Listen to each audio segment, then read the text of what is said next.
Il est 7h12 sur Europe 1. Dimitri Pavlenko, vous recevez ce matin la politologue et experte à la Fondation Jean Jaurès, Chloé Morin. Bonjour Chloé Morin. Bonjour.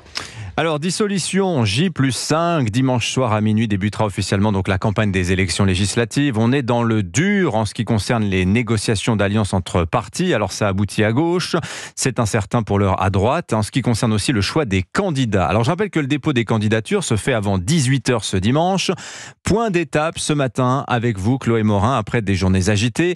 Je vous propose de passer en revue chacun des trois grands blocs qui structurent notre vie politique. Pour commencer, peut-être un commentaire un peu général sur la semaine que l'on vient de vivre. Qu'est-ce qui vous a particulièrement marqué cette semaine, Chloé Morin ? A marqué, hélas, c'est sans doute le sketch pitoyable des Républicains avec la prise en otage en quelque sorte du parti par Éric Ciotti, puis le putsch, puis ensuite les contestations sur le plan pénal, qui donne sans doute, hélas, une piètre image de la politique.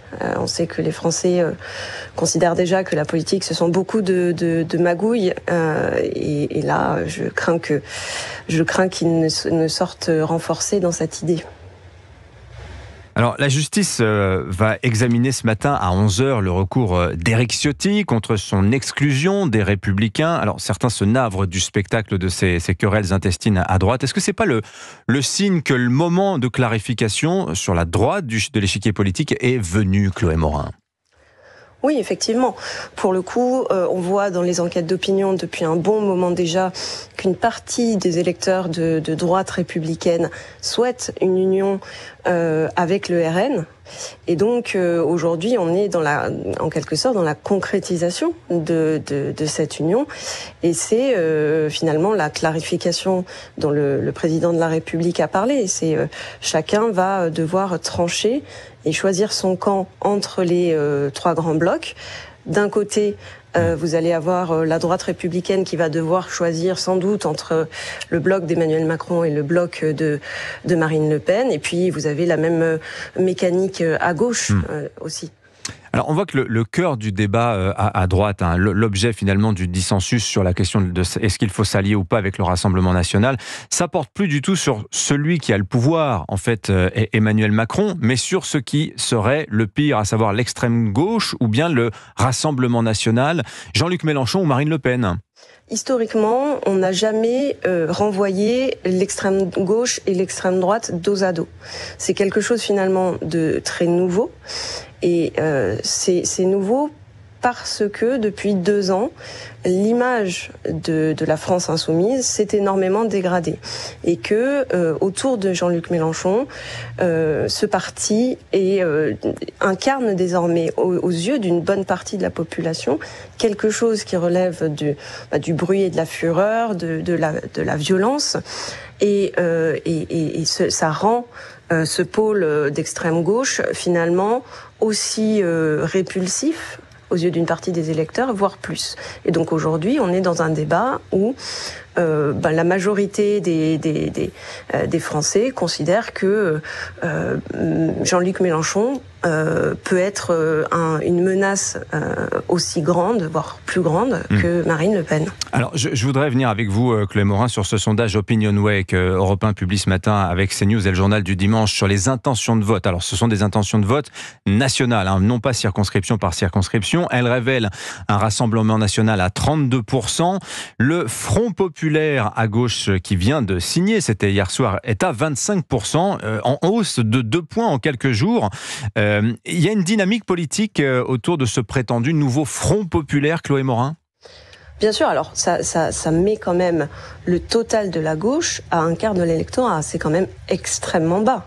Parce que là, on parle du regroupement de la France insoumise, du Parti socialiste et des écologistes et du PC, etc. Donc c'est quand même un niveau faut le remarquer, qui est pas énorme. Ensuite, eh bien aujourd'hui, l'électeur de gauche, il se retrouve à choisir entre l'électeur social-démocrate. Il se retrouve à devoir choisir entre une alliance avec un parti, les Insoumis, qu'il peut considérer comme trop brutal, voire comme antisémite. D'ailleurs, c'est des idées qui sont assez répandues dans l'électorat social-démocrate. Mais face à cela, il faut quand même rappeler qu'il y a l'ennemi historique de la gauche, le parti qui a souvent été le moteur de l'engagement politique de pas mal de cadres de la gauche, et donc face à cet ennemi-là, on voit un réflexe finalement de regroupement. C'est l'idée de front populaire, c'est aussi ça, pour faire barrage à la possibilité de l'accession au pouvoir du RN. Bon, mais c'est quoi le moteur de l'alliance de la gauche selon vous, Chloé Morin? Est-ce que c'est la détestation de la droite? On voit que est-ce que les électeurs de gauche acceptent, par exemple, quand Mathilde Panot, hier soir à la télévision, dit que le Hamas n'est pas un mouvement terroriste? Alors, les cadres de la gauche, oui. On voit bien que, en dehors de Bernard Cazeneuve, pour l'instant, aucun responsable politique de gauche de premier plan ne s'est opposé à cette alliance.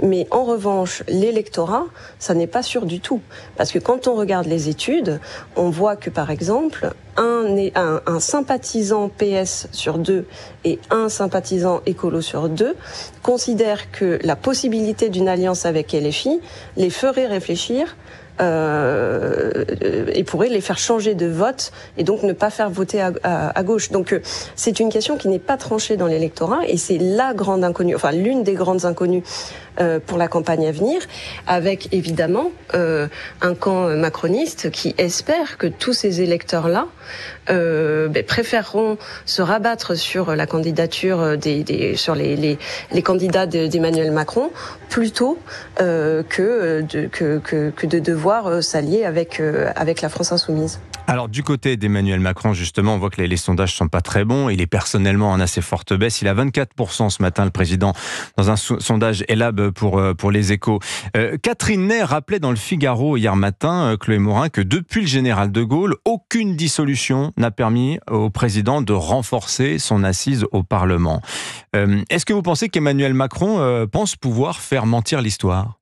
Je pense qu'on va forcément pas aux élections pour les perdre, mais son raisonnement, à mon avis, n'est pas celui-là. C'est pas est-ce que je vais, c'est pas je dissous parce que je suis sûr de gagner. C'est plutôt je dissous parce que de fait, dans la population, je n'ai plus la majorité qui me permet de gouverner. Et donc ça, c'est pour le coup, c'est quelque chose qui est très conforme à la pratique de nos institutions depuis De Gaulle. Quand il y a un nœud, quand il y a un problème, on retourne aux urnes, on rend la parole au peuple et on lui demande de trancher. Et donc je pense que c'est ça, avant tout, la logique qui est la sienne. Et derrière, oui, la possibilité qu'il perde les élections existe. Je pense qu'il en est bien conscient. Mais on ne peut pas envisager, comme ça a trop souvent d'ailleurs été le cas par le passé, de gouverner durablement contre le peuple. Merci beaucoup Chloé Morin, politologue, experte à la Fondation Jean Jaurès. Merci de vos lumières sur la situation politique du jour. Merci à vous.